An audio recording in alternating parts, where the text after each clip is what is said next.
La diffusion vient de démarrer. Tous les participants sont en mode écoute seul. Bonjour à toutes et tous. Bonjour. Participer à ce webinaire au cours duquel on va tenter là, de vous apporter quelques réponses, quelques clés, quelques trucs sur un objectif qui a tous à cœur nos commerciaux ou d'entreprise pour pouvoir atteindre ces objectifs. Je ne sais pas si on nous entend bien. On a quelques inscrits là qui arrivent. Si En jamais, tout cas, si jamais vous avez des problèmes de réception, de son, n'hésitez pas à vous manifester dans le chat. Et puis s'il y a des questions, n'hésitez pas non plus. bon.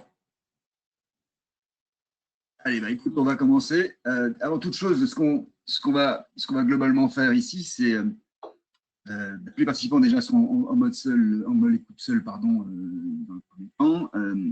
Vous pourrez poser effectivement toutes les questions, comme l'a dit Thomas, dans la zone prévue à cet effet-là, dans la partie contrôle, et on recevrait, quoi qu'il en soit, un replay du webinaire en fin d'événement. Donc moi, je suis Étienne Breuil, je suis CRM BI chez Synovia, et Thomas Massina, directeur du développement produit Corporama, est avec moi également, on l'a entendu tout à l'heure. Bonjour. Donc pour présenter en quelques mots, là, je dirais, l'entreprise Synovia, la relation client aujourd'hui fait partie, je dirais, de notre ADN depuis le début de notre histoire. On a cette chance de pouvoir adresser et couvrir des canaux de vente de l'e-commerce jusqu'à la partie vente directe ou indirecte. On s'appuie sur des partenaires fidèles mais peu nombreux, comme Corporama, avec lesquels nous nous engageons, je dirais, dans la durée et dans un objectif clair, c'est de rester pertinent sur chacun des sujets qu'on adresse. Donc, pour parvenir finalement à adresser l'ensemble de nos clients, on a fait un choix avec nos 90 collaborateurs de travailler à travers le territoire sur 4 agences.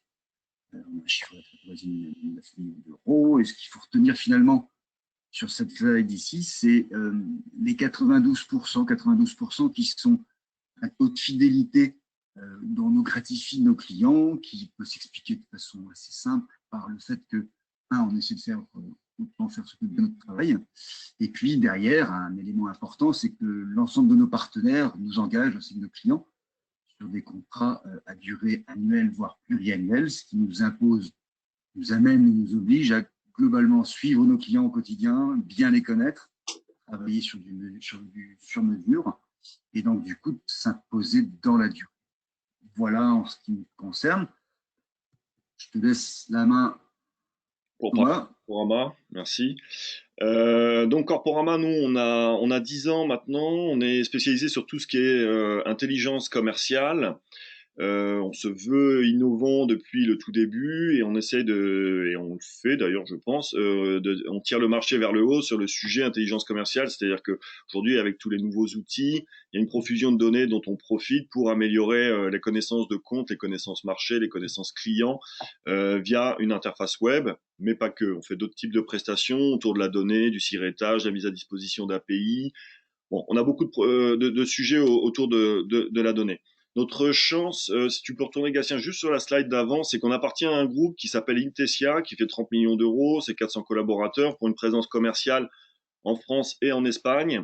Deux sociétés qui sont Double Trade et D6, qui elles sont spécialisées plutôt sur le sujet appel d'offres, et une troisième société qui est Score et Décision et qui est un peu le cœur du réacteur pour nous, Corporama et les autres entités du groupe, puisque c'est une société qui est spécialisée sur tout ce qui est information légale et financière, et notamment sur la dimension solvabilité d'entreprise. Donc, ce qui fait qu'on a une donnée qui est très fraîche, qui est très précise sur les sociétés, et c'est ce qui fait notre force pour délivrer des prestations commerciales et marketing à près de 3000 clients pour ce qui concerne Corporama. Et en plus, ça nous offre une vraie culture data, puisqu'on est présent sur des sujets assez variés comme tout ce qui est business intelligence, donc les bases d'informations légales avec complétude des données, c'est-à-dire qu'on couvre tout le périmètre INSEE, que ce soit du public, du privé, et puis les aspects opportunités d'affaires. Voilà, donc c'est les axes sur lesquels on propose des prestations à nos clients. Entre autres sujets du jour, donc oui, on est dans Je vous apprends pas, il y a un contexte actuel qui est souvent difficile pour la plupart, mais pas pour tout le monde, hein. Il y en a pour qui ça va très bien. Euh, L'idée là, c'est donc aujourd'hui de trouver des solutions, de vous donner des astuces pour boucler ces fameux objectifs d'ici la fin de l'année. En tout cas, au moins relancer le business, démultiplier le nombre de leads, améliorer les taux de transformation. Et donc là aujourd'hui, on va vous donner des astuces, alors qui vont beaucoup tourner autour des questions, des sujets ciblage, des sujets signaux d'affaires, mais tout ça en harmonie avec le CRM et pour comment tirer le meilleur de ces deux parties qui sont d'une part tout ce qui est base d'information société et puis l'exploitation au quotidien, la traçabilité, la conduite via le CRM. Et là, du coup, c'est Gatien qui va lancer le sujet. À toi, Gatien. Ok, merci Thomas.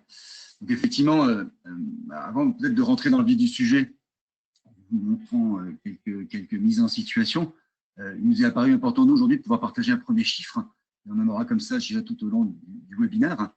Et ce chiffre, en l'occurrence, c'est 35%. Donc 35% des projets de CRM n'apportent pas forcément la valeur attendue une fois mise en œuvre. En fait, l'étude de CIO.com, les chiffres les mêmes jusqu'à 69% dans certains cas de figure. Et donc, les raisons de l'échec d'un dossier sur 3 comme ça sont des problèmes de dépassement de budget, des problèmes liés à l'intégrité de données, la limitation technologique, mais c'est aussi et surtout, je dirais, un problème d'outils déployés dans un esprit d'outils de contrôle. Les directions qui sont aujourd'hui, qui ont fait ce choix-là, ont une idée importante, en tout cas, font une idée importante qu'il faut centraliser la donnée. Elles veulent la centraliser potentiellement pour pouvoir améliorer tout ce qui est prévision, donner de la visibilité à l'ensemble de l'entreprise, être capable, le cas échéant aussi, de pouvoir faire de la projection sur le business, sur la production, mais malheureusement peu ou pas assez sur l'optimisation des processus de vente.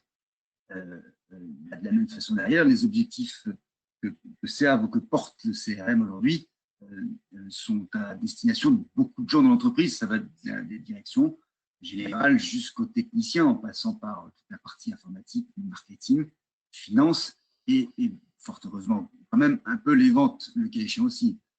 Et puis le troisième aspect derrière qui explique, je dirais, ce taux d'échec important, c'est que ce sont les commerciaux en fait qui saisissent la donnée. C'est pas ça le problème, mais le fait est, c'est que le commercial, en l'occurrence, il saisit une donnée qui ne lui sert pas forcément, qui n'a pas forcément de valeur pour lui, surtout qu'il ne lui donne pas de business supplémentaire. Donc du coup, il s'essouffle, il piétine, et donc du coup, le système devient un peu plus bancal, la donnée est incomplète, et derrière, la satisfaction est complète ou totale. Donc, peut-être que quand vous pensiez, on n'est pas aussi éloigné finalement du sujet, parce que ce qui est important en définitive avec le CRM, c'est qu'il faut qu'il soit mis en œuvre et mis en place dans un but qui est d'augmenter le business, d'augmenter les revenus de tous et les commerciaux, bien entendu. Après, c'est effectivement une chance d'avoir un CRM, mais dans cet esprit-là ou dans cette chance-là, il y a CRM et CRM. Donc aujourd'hui, pour redonner un petit peu de goût, ou en tout cas impulser, je dirais, la saisie au niveau des commerciaux, et développer in fine la partie business dans la mise en œuvre d'un CRM. Il y a certains éditeurs, notamment Sugar et HubSpot, pour ne parler que d'eux, qui développent en fait une stratégie aujourd'hui d'amélioration des usages, de travail autour de l'expérience utilisateur, avec derrière un enjeu qui est de réduire le temps de saisie et d'augmenter l'analyse. Et pour ce faire, ils vont s'appuyer sur les nouvelles technos qui sont la notion de vocal, par exemple, sont la notion des automatismes, du workflow, de tout ce qui est potentiellement aussi autour de l'intelligence artificielle. Et cette tendance aujourd'hui se regroupe autour d'un concept qu'on appelle le no-touch. En l'espèce, pour reprendre une maille un petit peu plus fine sur le no-touch, c'est j'automatise la collecte de données, d'où qu'elles viennent, qu'elles soient relatives aux leads, aux prospects, aux clients, que sais-je. Et surtout derrière, je vais augmenter mon taux d'engagement. Ça veut dire quoi? Ça veut dire que, par exemple, j'ai un prospect qui me fait une demande d'information sur mon site, qui télécharge un contenu, qui passe du temps sur mon site web. Toutes ces informations-là, j'ai besoin, moi, commercial, de savoir ce qui s'est passé. J'ai besoin, pas en tant que tel, mais pour pouvoir derrière mener son action. Même chose côté client. Un client qui décide d'augmenter son capital, de racheter un de ses concurrents, qui change sa direction générale ou sa direction commerciale, j'ai besoin aussi, moi, commercial, de savoir. Et ces éléments-là, ce sont des signaux d'affaires, on en parlera tout à l'heure, mais ce sont aussi des éléments qui peuvent me permettre, moi, de concrètement passer un coup de fil. Je reprends mon prospect de tout à l'heure, je vais lui passer un coup de fil en disant, bah voilà, je vois que vous avez un projet, j'ai une chance sur 2 que ça aboutisse. Si jamais ça n'aboutit pas, c'est pas grave. Je vais faire un truc intéressant et important dans le notage, c'est que je vais transférer la fiche, le contact, l'opportunité que représente ce contact-là, je vais la présenter à mon service marketing qui va le mettre dans une boucle de nurturing avec derrière des ciblages donnés en termes de com et en termes de fréquence. Donc voilà ce qu'est globalement le no-touch aujourd'hui. Et puis pour, bien entendu, aller un petit peu plus loin et montrer ce que ça représente au niveau du commerce, je vais revenir inévitablement sur notre enjeu, notre objectif, qui est de savoir comment on fait pour boucler finalement nos objectifs. Hop, j'ai pris la main, c'est la main. Et pour pouvoir boucler nos objectifs aujourd'hui, bah, il y a plusieurs choses qu'on doit faire en définitive. Il y a d'ailleurs 2 leviers principaux qui sont les clients et les prospects. Et si on commence par la partie prospect, hein, on va avoir intérêt à contacter les prospects plutôt chauds. Donc, les prospects plutôt chauds, on va les contacter de différentes manières, on va le voir tout de suite. Hein. Donc, il va savoir, et il est important de pouvoir privilégier plusieurs types de canaux en fait, de communication avec ces gens-là. Le premier connu et simple de tous, c'est la partie mail. Donc, sur cette partie mail aujourd'hui, on a une première astuce qui peut venir, qui est toujours penser finalement à mettre en place des alertes simples du type Google News, par exemple, avec des mots-clés sur lesquels derrière, vous allez pouvoir vous inspirer et rentrer, comprendre un peu mieux, gérer l'environnement ou le secteur que vous ciblez. Ça, c'est une première astuce possible. La deuxième astuce, peut-être plus intéressante, c'est de traiter ou travailler avec des gens comme Corporama, qui vont vous apporter en définitive, c'est une bonne idée, qui vont vous apporter en définitive, je dirais, une approche plus ciblée sur des métiers autour du B2B, par exemple. Et là, l'idée, c'est que, de la même façon, je vais traiter un ciblage, Thomas en parlera par la mécanique un petit peu plus tard, et ce ciblage-là derrière va me permettre d'accéder finalement à plusieurs listes de prospects plutôt chauds, qui sont déterminés en fonction de signaux d'affaires qu'on a ici, hein, donc nouveaux dirigeants, vente session, des offres d'emploi, du business, des appels d'offres, etc., etc. Donc, ce qui est très important par rapport à ce ciblage-là, c'est qu'il va toujours s'appuyer sur la stratégie de l'entreprise, sur la zone géographique, sur les personas que vous avez déterminés. Donc, la deuxième astuce derrière, ce qui est fondamental, surtout maintenant, c'est pas de recommencer à zéro et de partir d'une page blanche. Il faut globalement s'appuyer sur ce qui a bien fonctionné cette année et maximiser, l'optimiser. Après, on peut travailler, traiter directement à partir de ce mail-là, lead par lead, ou potentiellement aller sur Corporama pour accéder à cette même liste finalement, sur laquelle vous allez pouvoir avoir tout un tas d'outils sur lesquels Thomas passera peut-être un peu plus de temps tout à l'heure, sur du filtrage supplémentaire pour pouvoir, encore une fois, aller vers des choses que vous connaissez. Et là, la troisième astuce importante dans la partie prise de contact direct avec un prospect chaud, c'est de cibler plutôt des gens avec lesquels on a des histoires à raconter. Un client précédent, un concurrent, une success story, quelque chose qui globalement va vous permettre d'être à l'aise dans ce cadre-là avec votre prospect et qui va vous permettre derrière de prendre contact avec lui. Je vais prendre chez moi, par exemple, on va prendre du Airbus par exemple. Donc Airbus en l'occurrence, ce que va nous proposer Corporama, c'est de pouvoir faire un focus sur cette entité du groupe Airbus. On voit bien qu'on a des éléments liés au chiffre d'affaires, des éléments plutôt classiques de gestion de risque, de légal. Mais ce qui va, pour moi, commercial, être important, c'est de pouvoir cibler sur du commerce, sur des contacts. Et des contacts aujourd'hui, l'intérêt d'un Corporama, c'est qu'il associe ces deux éléments-là. Donc, je peux par exemple chercher plutôt tous les décideurs pour récuser les autres et voir derrière qui je peux potentiellement adresser. Et de la même façon, toujours pareil, de façon unique et centralisée, je vais pouvoir derrière aller adresser, je sais pas, cette personne-là par exemple,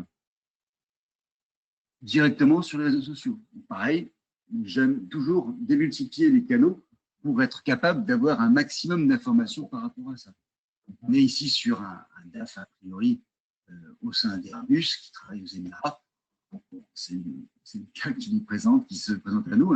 Donc l'idée derrière, c'est que, pareil, vis-à-vis de ce que vous devez faire au quotidien, la prise de contact se fait directement à partir du réseau social, c'est-à-dire vous allez pouvoir utiliser, s'il n'est pas dans votre cercle de relations, la notion de note.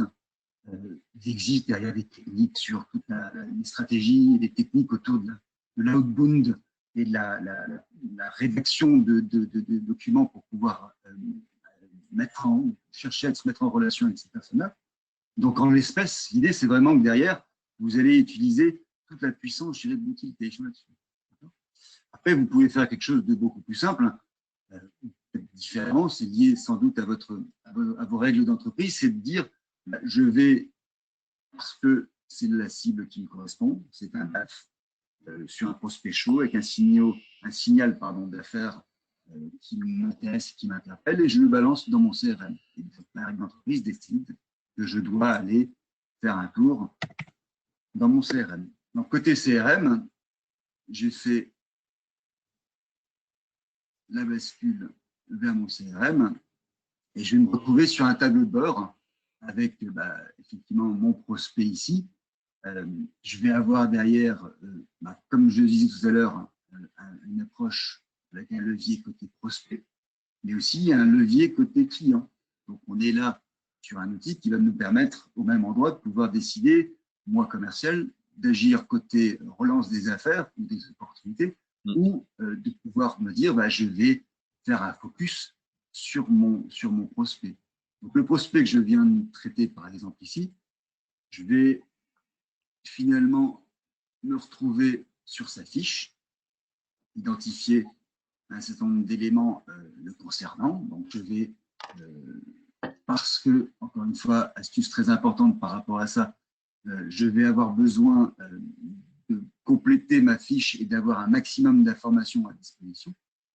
Je vais derrière regarder, contrôler, éventuellement décider de transférer tout ou partie des informations vers ma fiche, de sorte à ce qu'elle puisse être totalement complète dans l'esprit. Et donc derrière, servir correctement mon dessin, c'est-à-dire de l'appeler avec un maximum d'informations. D'accord ? Donc là, dans les process classiques, soit je passe un coup de fil parce que j'ai suffisamment d'informations, je trace du coup mon profil, il vient derrière s'alimenter, je peux faire du compte rendu, etc., etc. Ou dans certains cas de figure, certains contextes, je vais même pouvoir derrière imaginer automatiser finalement le process de qualification.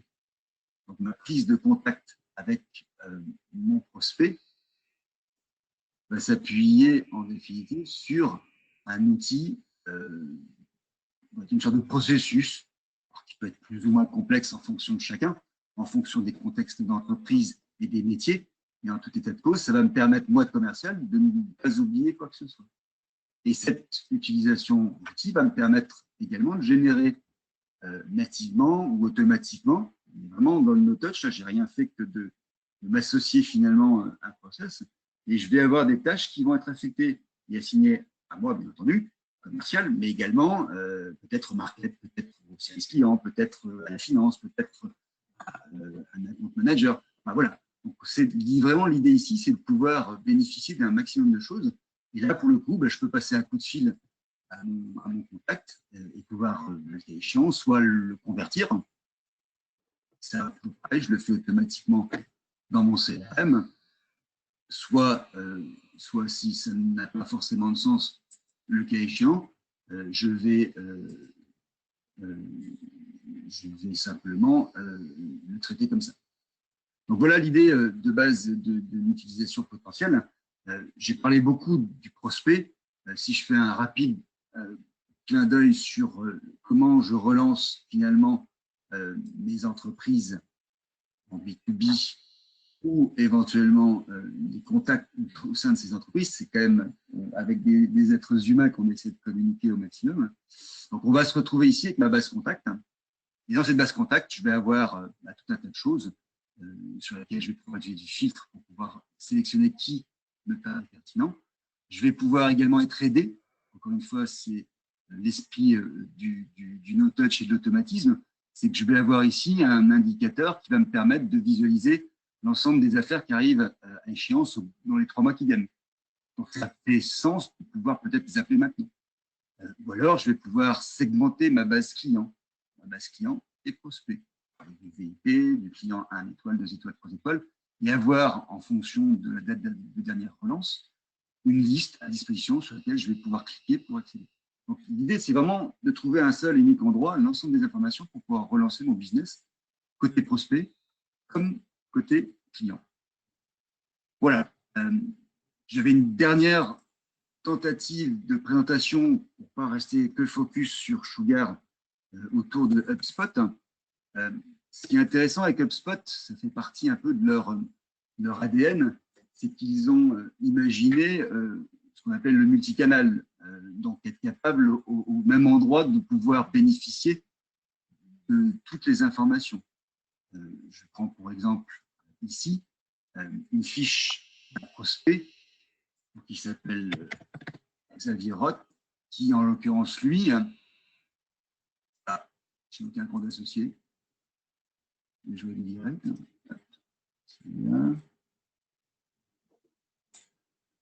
Donc Philippe Roth, lui, est un prospect. Donc on va retrouver peu ou prou les mêmes aspects visuels d'une fiche prospect que dans tous les CRM. Mais ce qui va être intéressant, c'est que je vais avoir l'ensemble des activités ici et je vais avoir également tout ce qui va concerner sa web activity. Donc avec un vrai lien avec la partie marketing. D'accord ? Donc ça, c'est quand même plutôt assez intéressant parce que ça permet de visualiser un certain nombre de choses par rapport à ça. Et puis, pour terminer encore sur des notions d'automatisme et de no-touch, que vous soyez dans des campagnes d'outbound, donc de chasse de prospects froids ou chauds, que vous soyez en l'occurrence dans des constructions de campagnes dites, comment on appelle ça, ABM, vous allez pouvoir utiliser dans HubSpot des choses qui sont assez sympas, qui peuvent être plus ou moins complexes, qu'on appelle des séquences d'email. Donc, vous allez pouvoir associer du modèle d'email défini, avec un certain nombre de champs, du contenu à forte valeur ajoutée, et de mélanger ces notions finalement de contenu avec tout ce qui va être rappel, tout ce qui va être tâche, etc.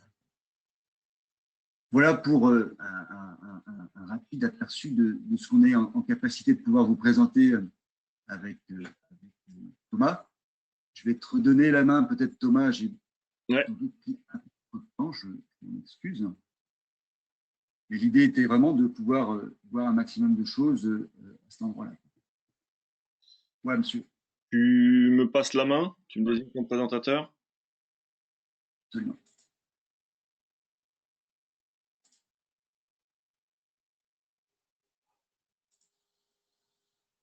Ça va venir. Non, je vais te présenter.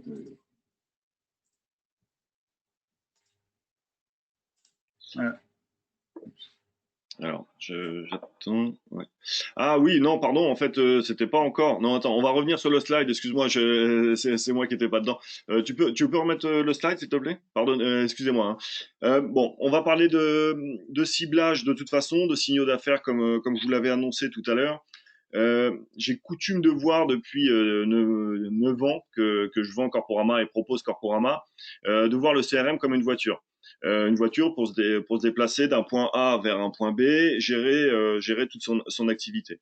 Une voiture, comme tout véhicule, ça a besoin d'énergie. Et cette énergie, c'est la donnée. Donc c'est pour ça le lien qu'on fait entre justement les bases d'information société et le CRM, c'est vraiment ça, c'est quelles données vais-je mettre dans mon CRM que la donnée soit en amont ou en aval. En amont, plutôt dans des logiques de prospection pour connaître ses prospects, faire son plan de prospection, des choses comme ça, et en aval pour aller chercher, glaner de l'information sur les clients et du coup faire de la vente additionnelle.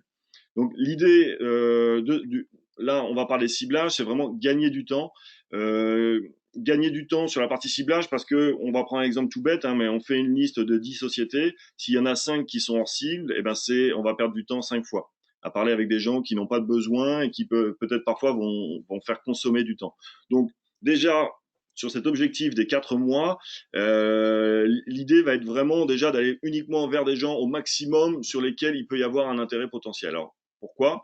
Pour améliorer la conversion et donc avoir un meilleur taux de conversion et avoir une chance donc de boucler ces fameux objectifs et aussi réamorcer le business. Donc pour ça, on a des astuces sur la slide suivante parce que ça reste très théorique jusqu'ici. Donc pour être un petit peu plus concret, le tips numéro 1, l'astuce déjà, c'est équipez-vous d'une bonne base d'informations société et une base qui est complète et qui couvre la totalité de votre marché, de tout le spectre que vous pouvez être amené à couvrir commercialement. Pourquoi? Pour une raison toute simple, hein, c'est pour pas passer à côté de société. Ça paraît basique, mais c'est un point qui est déjà important. Ensuite, l'idée va être de faire parler votre donnée interne, capitaliser sur votre donnée interne, c'est-à-dire sur votre base client. Regardez votre base client, faites-la parler, essayez de déterminer un portrait robot de vos clients. Alors pour ça, il y a deux choses qui vont être assez simples à faire. C'est déjà regarder des clients qu'on a signés dans les 24 derniers mois maximum, c'est-à-dire 0 à 24 mois. Vous prenez toutes les sociétés signées sur ce délai-là. Et pourquoi pas plus vieilles? Parce que votre offre a probablement évolué depuis 10 ans. Et ce que vous proposiez, les raisons pour lesquelles vous avez gagné des clients il y a 10 ans sont plus les mêmes qu'il y a 2 ans. Donc c'est essayer de trouver les sociétés qui en ce moment sont en phase avec vos produits, votre offre, votre discours commercial. Donc, allez chercher prioritairement sur ces sociétés-là. Et puis, si on tient vraiment cet objectif, hein, cette ligne, c'est-à-dire de boucler ces objectifs sur 4 mois, allez chercher des clients sur lesquels vous avez un cycle de vente inférieur à 3 mois. À 3 mois, c'est bien, puisqu'on va les amorcer aujourd'hui. Si ça dure vraiment 3 mois, eh ben, on va les signer mi-novembre, début décembre, et cela jusqu'à la fin décembre. Donc, c'est ce petit travail à faire rapide. Après, il y a une analyse de portefeuille à faire. On va vous montrer, nous, comment est-ce qu'on propose cette analyse de portefeuille. Vous pouvez parfaitement le faire de votre côté. N'ayez crainte, il y a des outils maintenant assez rapides pour réussir à faire cela. Un détail, on m'a appris dans mes premières heures de commercial qu'un client est gagné, non pas une fois qu'il a signé, mais une fois qu'il a payé. Donc, assurez-vous de la viabilité financière de vos clients, d'accord? Parce qu'il n'y a rien de plus rageant que d'aller travailler des comptes, des prospects, se donner, aller faire des rendez-vous, passer beaucoup de temps, y consacrer beaucoup de temps, puis finalement on nous dit non, on ne travaillera pas avec ce client-là, il a une solvabilité financière qui ne le permet pas. Donc c'est non. Donc là, il y a des frustrations, des problèmes de démotivation pour les équipes. Bon, c'est pas très très vertueux. Et puis évidemment, maximiser les interactions avec le CRM. Pourquoi? Pour la conduite de l'activité commerciale, tout simplement pouvoir s'y retrouver rapidement, facilement et être agile. Et c'est ce que permettent les deux outils qu'on a vus juste avant, Sugar, HubSpot. L'autre conseil va être de travailler sur la base de signaux d'affaires. Là, on a vu avant sur la partie ciblage comment trouver les bonnes sociétés, donc analyse de portefeuille. Voilà, bon, on va revenir dessus après. Alors, voilà, travailler les bonnes sociétés et maintenant, ça va être les adresser au bon moment. C'est le principe du signal d'affaires. Qu'est-ce qu'un signal d'affaires? En fait, c'est un événement qui va se passer dans la vie de la société.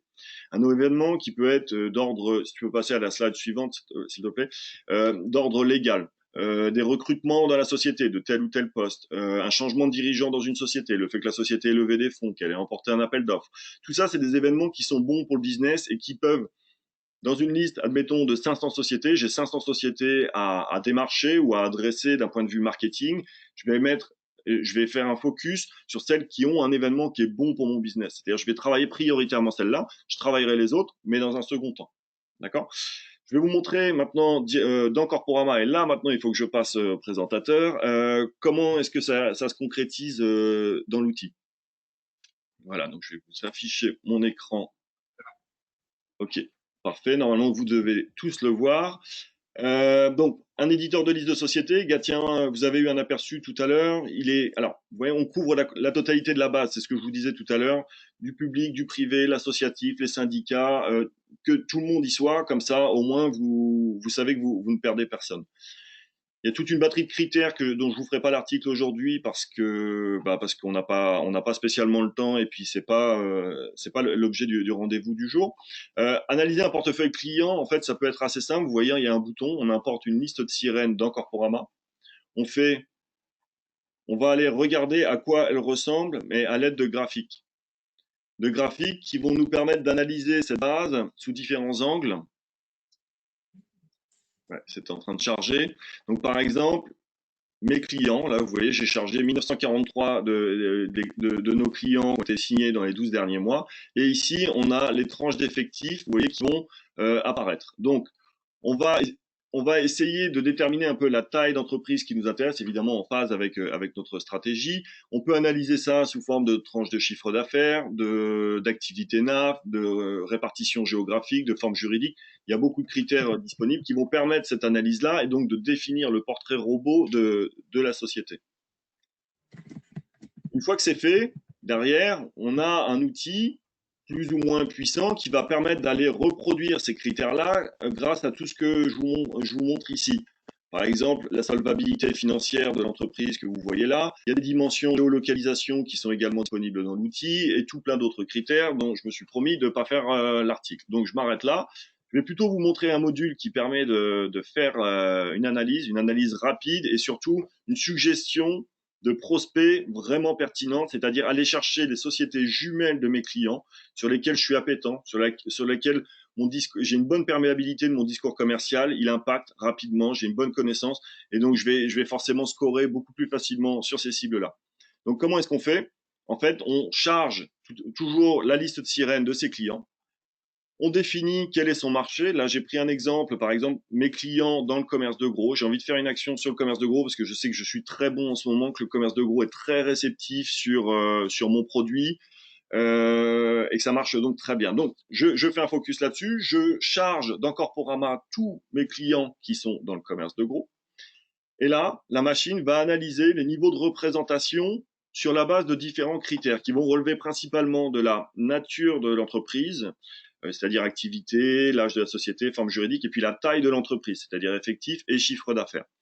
Et là, la machine, le robot, hein, finalement, va déterminer quels sont les critères prioritaires que je dois utiliser pour aller chercher les prospects sur lesquels j'ai la meilleure perméabilité.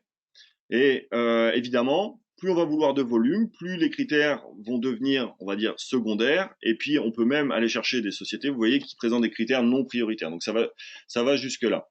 Pour mon action commerciale que j'ai envie de mettre au point sur ces 4 derniers mois, admettons, vous voyez, j'ai besoin de, disons, 600 sociétés. Hop, je vais pouvoir limiter et aller chercher les 600 sociétés les plus pertinentes à démarcher dans les prochaines semaines.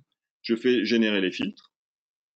Et donc là, j'ai une liste de 600 sociétés qui va apparaître, que je peux affecter à tout ou partie de mon équipe commerciale très simplement de cette manière-là, puis basculer directement dans le CRM pour aller créer les campagnes commerciales qui vont bien. Vous voyez là, en l'occurrence, je peux envoyer dans Sugar la liste de ces 600 sociétés, je vais créer des campagnes et donc je vais pouvoir mesurer un peu et conduire l'activité commerciale. En plus de cela, en doublon, en complément, je dirais plutôt, vous pouvez créer des alertes et travailler sur la base de signaux d'affaires. C'est-à-dire là, ici, avec un bouton qui va permettre donc d'être alerté à chaque fois qu'une de ces 600 sociétés présente un événement bon pour son business.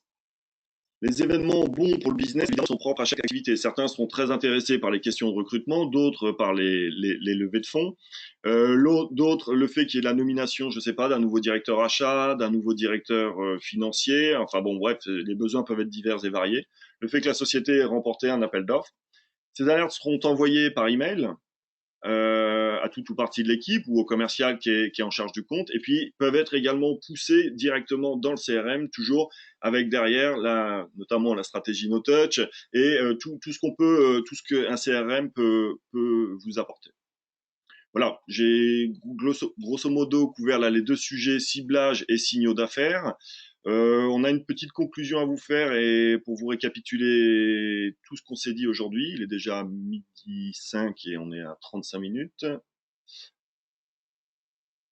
Bon, c'est pas très grave. Je reprends la main. Ouais, s'il te plaît. Hop. S'il y a des questions, vous pouvez commencer à les poser dans le chat ou dans la rubrique prévue à cet effet. Donc, il faut effectivement retenir, merci Thomas pour cette présentation, hein, les quelques conseils, on a voulu les regrouper, je dirais, en une seule slide, histoire de pouvoir faire une sorte de pense-bête. Et on sait bien que la meilleure pédagogie, c'est la répétition. Hein. Donc, l'idée, je ne vais pas vous les refaire toutes, mais pas partir d'une page blanche, de travailler à partir d'une base de données à jour. Bref, tout ça a été à peu près exposé tout au long du webinaire. Et j'espère qu'on aura apporté quelques éléments de réponse, quelques clés. Notamment, excuse-moi, Gatien, j'y pense sur la notion de page blanche. Évidemment, votre bien le plus précieux, c'est votre base client. Les signaux d'affaires dont on a parlé avant, vous pouvez évidemment les poser sur votre base client pour aller chercher de la vente additionnelle. Hein. Donc évidemment, après, il faut travailler sur une base qui est à jour, des choses comme ça, mais vraiment, n'hésitez pas et pensez bien à vos clients parce qu'on a déjà une relation, on est déjà en situation de force. Si en plus il y a un événement qui est bon pour le business, il faut absolument jaillir et sauter dessus et aller chercher de la vente additionnelle, quoi. Voilà, donc oui, appuyez-vous sur les signaux d'affaires. Je continue, Gatien, du coup. Limitez chaque prise de contact à un objectif. Adaptez votre utilisation aux canaux de communication et puis privilégiez votre expertise là où vous êtes le plus à l'aise. Et ça, justement, ça peut servir beaucoup, notamment sur le ciblage. Tu vas ajouter des choses, Gatien? Non, moi je pense qu'on a fait le tour. Je suis en train de regarder s'il y a quelques questions posées. Je vois une question. Quelle serait pour vous la priorité des priorités?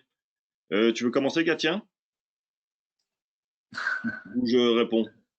Moi, j'ai une idée. Hein. La Vas-y. priorité, c'est un peu celle sur laquelle je suis intervenu, peut-être un petit peu rapidement là sur la conclusion, c'est le portefeuille client. Le portefeuille client pour s'inspirer, trouver de l'inspiration et savoir où aller. D'accord, parce qu'on est fort on a une expérience client, donc on en profite, on capitalise dessus, et puis après aller mettre des signaux d'affaires pour aller chercher du business. Non, je pense qu'effectivement, moi je pense que ce qu'il faut absolument faire, c'est surtout ne pas démarrer de rien et surtout bonifier finalement ce qui a déjà été fait.